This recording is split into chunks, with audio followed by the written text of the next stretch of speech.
شیخ عبدالعزیز طریفی میفرماد که الله رهاش کند. لا يعاقب الله أمة بسبب سلطان الظالم تسلط عليها.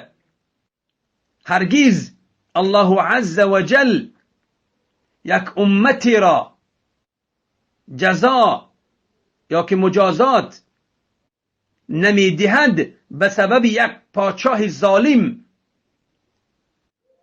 به سبب یک پادشاه ظالمی که خود را در بالای آنها پادشاه مانده است.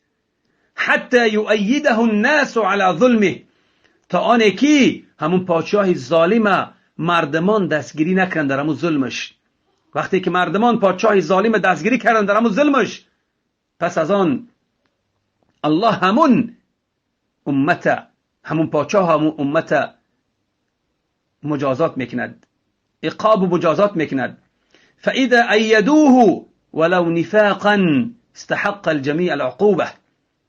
هنگامی که آنها دستگیریش کردن، حتی اگر ظاهری از روی نفاق هم باشد، از روی ترس و نفاق هم باشد، پس همه همون آدما، همه همون چی امت شایسته عذاب می شود، سزاواری و شایسته عذاب می شود همه امت.